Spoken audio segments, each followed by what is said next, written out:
Have you ever watched a team so talented that losing almost felt impossible? France came into this World Cup looking like football's ultimate superpower.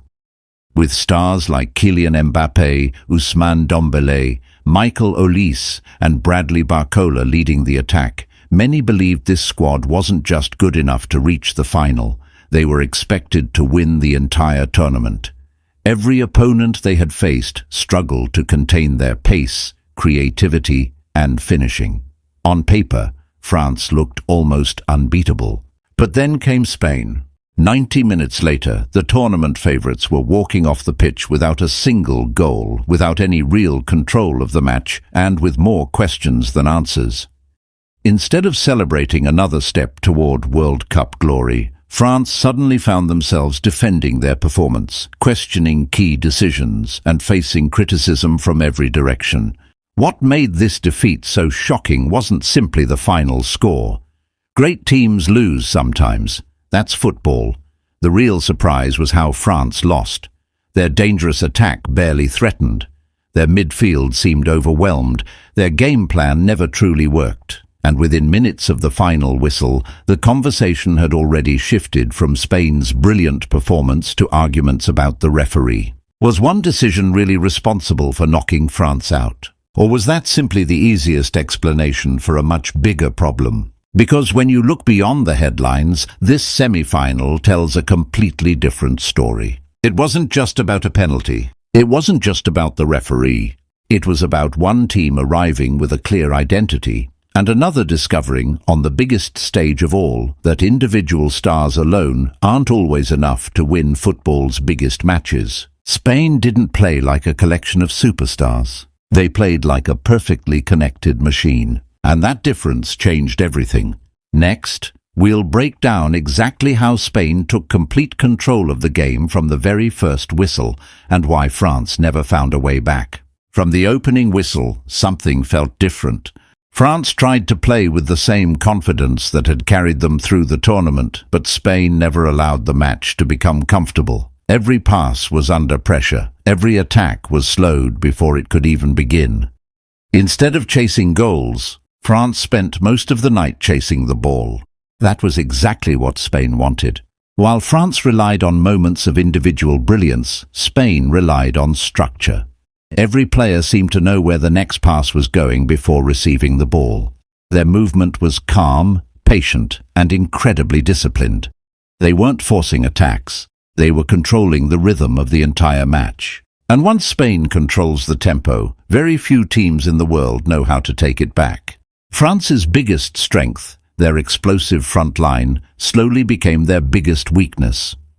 Mbappe, Dembele, Olise and Barcola are most dangerous when they have space to run into. Spain refused to give them that space. The defensive line stayed organized, while the midfield closed passing lanes before France could build any momentum. The result? France's stars were forced to receive the ball with defenders already around them.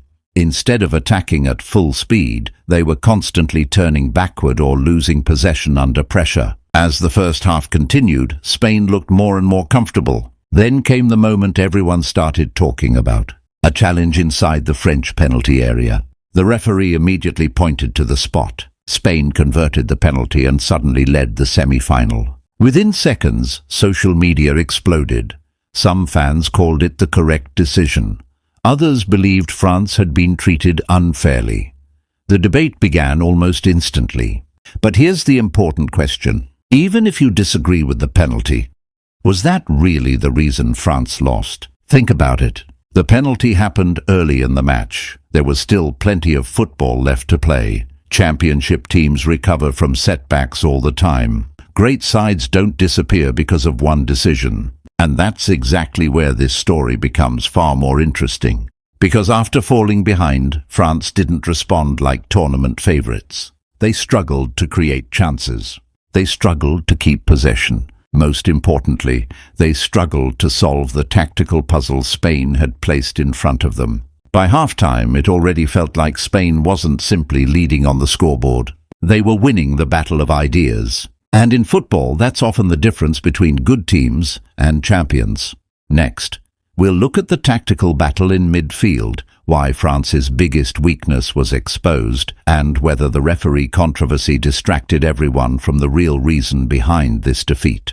If there was one area where this semi-final was truly decided, it wasn't inside either penalty box. It was the midfield. While millions of fans focused on one refereeing decision, Spain quietly won the battle that mattered most. Every attack, every transition, and every dangerous move seemed to start from the center of the pitch. Spain's midfield never looked rushed. Whenever France tried to press, Spain calmly played around it. Short passes became long periods of possession, and long periods of possession slowly drained France's energy. The more France chased the ball, the less dangerous they became. This created a frustrating cycle. France would finally win possession, only to lose it again within seconds. Their forwards were forced to drop deeper and deeper just to touch the ball. Instead of threatening Spain's goal, they were helping defend their own half. That's not the game France wanted to play. And that's exactly the game Spain forced them into. After the final whistle, much of the discussion centered on the referee. Some people questioned key decisions, while others believed the officiating had little impact on the outcome. But when you step back and watch the full 90 minutes, a different picture appears. One decision, even an important one, rarely explains an entire match. What usually decides a World Cup semi-final is control, discipline, and tactical execution. Spain had all three. France never truly found an answer. Even several French players admitted their team wasn't at its best. They spoke about technical mistakes, losing control in midfield, and failing to play their usual football. Those comments painted a clearer picture than any debate about a single refereeing call. Because at this level, blaming one moment is often easier than admitting a team was simply outplayed. And that's what made the aftermath so fascinating. Instead of everyone sharing the same explanation, different voices from the French camp seemed to tell different stories. Some focused on the referee, others pointed toward tactics, others simply admitted Spain had been the better team. When a squad leaves a World Cup semi-final without agreeing on why it lost, it raises a much bigger question. Was this just one disappointing night? Or did this defeat expose deeper problems that had been hidden throughout the tournament? Next, we'll examine the growing tension inside the French camp, what this result could mean for the future, and why Spain now looks like the team every remaining opponent fears the most. As the emotions settled after the final whistle, the result began to feel even bigger than a single semi-final defeat. For weeks, France had covered every weakness with moments of individual brilliance.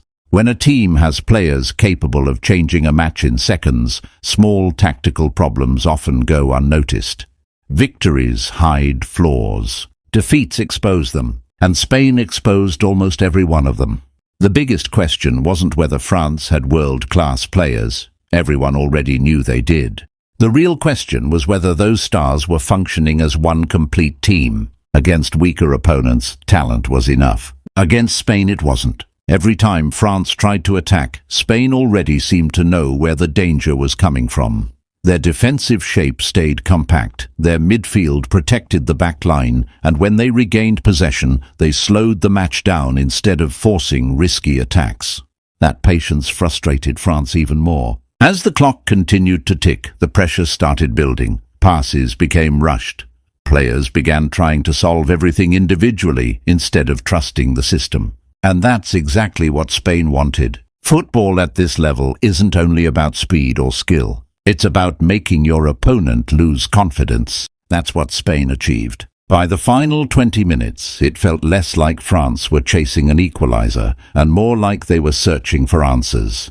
Then came another uncomfortable reality. Attention quickly shifted toward the future of French football. Whenever a tournament favorite falls short, difficult questions always follow. Should the tactical approach change? Does the squad need a different balance between attack and midfield? Can this generation finally turn its incredible talent into consistent dominance on the biggest stage? Those conversations are inevitable after a defeat like this.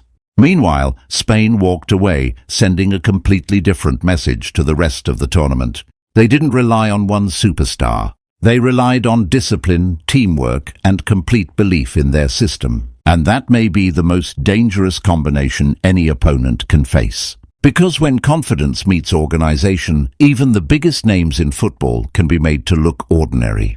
Next, we'll wrap everything up, answer the biggest question from this semi-final, and explain why this result could be remembered as the moment Spain announced themselves as the true favorites to lift the World Cup trophy.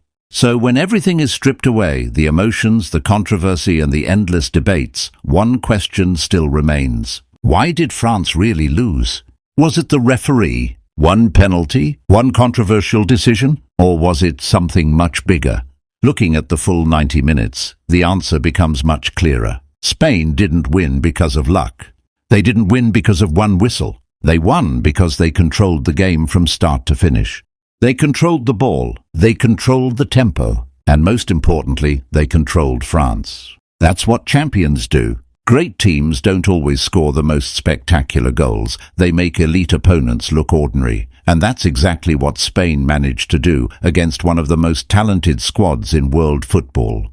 For France, this defeat should be more than just a painful memory. It should be a lesson. Having world-class stars is important, but modern football demands more than individual brilliance. Organization, balance, patience, and tactical discipline often decide the biggest matches. Spain showed all of those qualities. France, on this night, simply couldn't match them. Now the spotlight shifts to the World Cup final. Spain have sent a message to every remaining opponent. If you can't take the ball away from them, you may never get the chance to play your own football.